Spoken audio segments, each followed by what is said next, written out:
He thought the fire ended it. But fire ends bodies, not revenge. Badla, revenge, a word that burns longer than fire, cuts deeper than knives, and never truly dies. This story begins in a forgotten village called Kaalpur, a place where even the wind whispers warnings after sunset. The village was surrounded by thick forests, broken roads, and secrets buried deeper than graves. People here believed one rule above all others: never wrong an innocent soul. But rules are meant to be broken. And when they are, something always comes back. Raghav was a cruel man, wealthy, powerful, and feared. He owned most of Kaalpur's land, and with it, the lives of the villagers. No one dared speak against him. Not after what happened 10 years ago.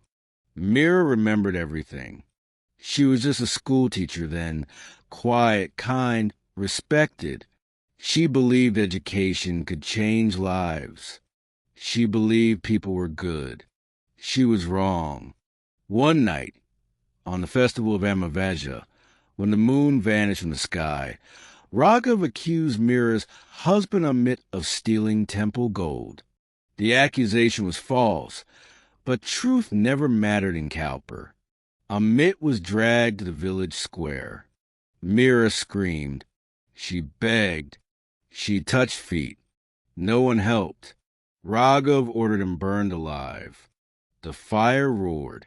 Amit screamed, and Meera watched her entire world turn to ash. Before dying, Amit looked at Meera and whispered one word through flames: Badla. That night, Meera disappeared. People said she went mad. Some said she drowned herself in the river. Others claimed she cursed the village. Years passed. Kaalpur tried to forget, but revenge never forgets. 10 years later, strange things began happening. Cattle were found dead, eyes burned black. Temple bells rang on their own at midnight. Children spoke of a woman with burned skin standing near the old cremation ground. Raghav laughed it off, until one night his son went missing. Search parties found the boy at dawn, alive but silent. His hair had turned white overnight. On his chest, carved deeply into flesh, was one word: Badla. Raghav's laughter died. Night after night, his house became a prison of fear. Shadows moved without light. Walls whispered amid screams. Mirrors showed burning faces instead of reflections.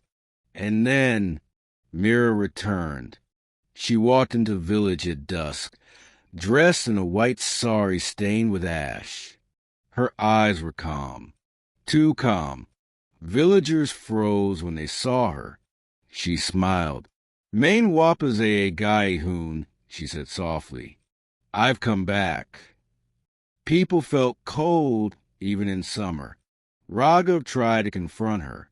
He insulted her, threatened her.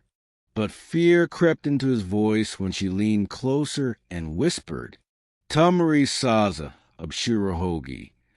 That night, Raghav dreamed of fire. But it wasn't a dream. His house burned, yet nothing was consumed. Flames crawled like living creatures. In the fire stood Meera untouched. One by one, everyone involved in Amit's death suffered. The priest who lied, his tongue rotted. The guard who held Amit, his hands burned black. The villagers who watched lost their voices. Revenge was patient, precise, personal. Finally, only Raghav remained. On the next Amavasya night, Meera led him to the same village square, the same place, the same silence. She lit the fire. Raghav screamed. He begged. He promised repentance. Meera looked at him, eyes filled not with anger, but emptiness. Jabba mit chilla rada, tab tumini sunada. When Amit screamed, did you listen? The fire rose.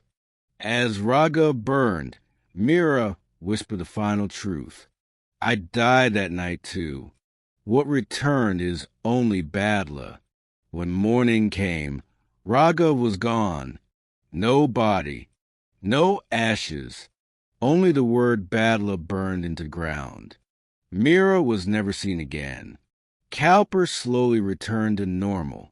But even today, on moonless nights, if you hear screams in the wind, remember, revenge never dies.